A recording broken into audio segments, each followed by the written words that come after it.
Le damos la bienvenida a Andrés Gómez de la Torre, especialista en temas de defensa, seguridad, inteligencia, que precisamente pues abarca mucho de lo que enumeraba el general Huerta. ¿Cómo estás, Andrés? Gracias por estar ¿Qué con tal? nosotros. Buenas noches, Enrique. Bueno, en medio de Gusto. esta lamentable noticia, ¿no? Sí, realmente una noticia sorpresiva, desde luego lamentable, pero murió en su ley.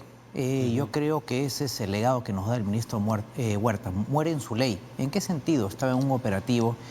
Efectivamente, si uno analiza el discurso político del ministro y sobre todo en la primera intervención que él tiene cuando asume la cartera en las instalaciones del Ministerio de Defensa, él coloca mucho énfasis en lo que constitucionalmente, en las constituciones del Perú, las dos últimas, la del 93 y la del 79, se llamaban los roles subsidiarios. Y le pone mucho énfasis en esto que es la participación en el desarrollo económico y social, ¿no? Que está en la Constitución, no es un rol tradicional, no es un rol principal, pero es un rol subsidiario. Y esa es justamente una de las grandes vectores a partir de los cuales él desarrolla una política de defensa basada además en lo que es la participación en la defensa civil, porque obviamente la realidad nacional impone por razones presupuestales, por razones en general de la situación del país, que la Fuerza Armada se involucre un poco más en estos temas no tradicionales, pero que ya se constitucionalizaron a partir del año 79. Es decir, los roles de las Fuerzas Armadas, los nuevos roles, aparecen con la Constitución del 79 en el sentido de lo que Huerta plantea como el desarrollo socioeconómico. Y algo importante, efectivamente, que él también consideró mucho el tema de la seguridad fronteriza y estaba muy preocupado en el tema del Putumayo. Fíjate qué paradoja, porque fue el ministro Wagner ya hace del año 2007 que habló no solamente del plan BRAE, sino del plan Putumayo. Entonces realmente creo que hay cosas de continuidad de la política de defensa que tienen que ser obviamente mantenidas como temas de Estado. No sabemos todavía quién es el sucesor, no se sabe, podría ser un militar en actividad, en retiro. Hemos venido de un civil como era Jorge Nieto. Sí, Jorge Nieto, puede ser un y militar en retiro. No sabemos tampoco si el candidato puede ser un miembro en retiro de alguna de las fuerzas. Jorge Kisic fue el primer ministro de Defensa que venía de la Fuerza Aérea. No hay ministro de Defensa que venga de la Marina. Este viene del Ejército. Tenemos en este momento un viceministro de Políticas de Defensa que es general del Ejército en retiro y un viceministro logístico y administrativo que viene de la Marina de Guerra, un excomandante general, de tal manera que el presidente decidirá cuál es la conveniencia, el temperamento del momento, si es que coloca a un civil o si es que coloca a un militar en retiro. Desde el año 87 de la creación del Ministerio de Defensa, Enrique, han habido más ministros militares que civiles. El presidente Toledo tuvo algunos ministros militares, como Marciano Rengifo, Roberto Quiabra.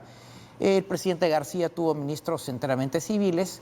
El presidente Humala combinó un poco ministros de defensa militares, civiles. Ya dependerá, digamos, del temperamento del presidente, por disposición, digamos, del más alto nivel, elegirá cuál es la mejor carta o la más conveniente para el momento. Son efectivamente nuevos tiempos y nuevos roles. Precisamente esta triste noticia llega en momentos en que es una suerte de pie de página, pero noticioso al fin y al cabo, que era esta campaña de los mandiles, ¿no? Entonces, sí, el propio Huerta defendió, ¿no?, la pertinencia de los mandiles, y había quienes decían que esto manchaba, ¿no?, el sagrado uniforme, ¿no?, del ejército, pero también el hecho es que los tiempos están cambiando y, por ejemplo, ¿no?, con el tema de la mujer, pues es muy importante que una institución tradicional y jerárquica pueda también mostrar flexibilidad y nuevos valores al respecto.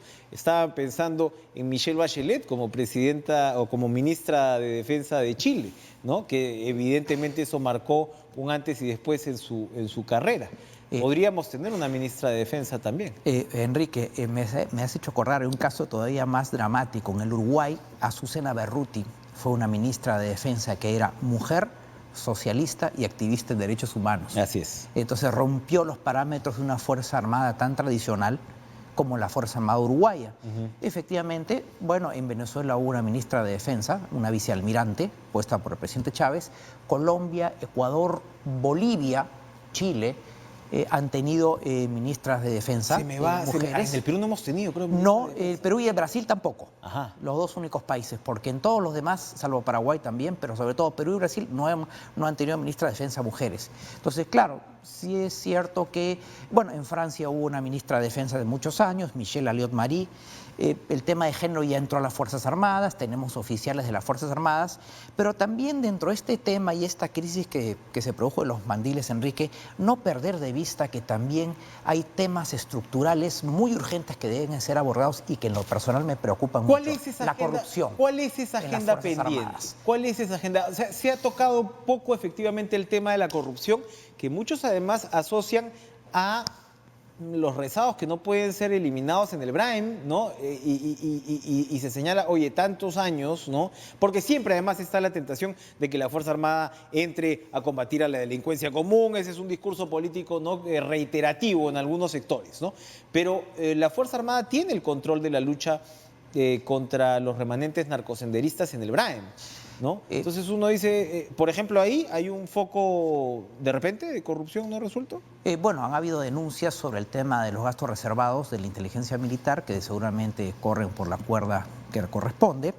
La Fuerza Armada no solamente está en el Braem hace muchos años, dicho sea de paso, han habido en el pasado muchos anuncios de varios ministros dando plazos, nunca los plazos han sido realmente, digamos, objeto de una certeza de eliminar el tema. Déjame decirte, Enrique, que la Fuerza Armada también está muy metida en el tema de la minería ilegal. Este operativo Mercurio 2019, por ejemplo, en La Pampa. Entonces la Fuerza Armada está asumiendo muchas cosas, pero no perder de vista el hecho que hay reiteradas denuncias de corrupción y tiene que haber una defensa firme de la corrupción, ¿no? Y no transigir con este tema, porque hemos tenido en los últimos meses una serie de denuncias escalonadas sobre estos malos manejos todavía en las instituciones castrenses. Vamos a ir a una pausa para regresar con Andrés. Rematamos entonces, Andrés Gómez de la Torre, muchas gracias por esta visita. Entonces, desafíos pendientes, ya podremos irlos conversando. Exacto, muchas gracias, encantado. Gracias por estar con nosotros. Vamos a una pausa en Canacán.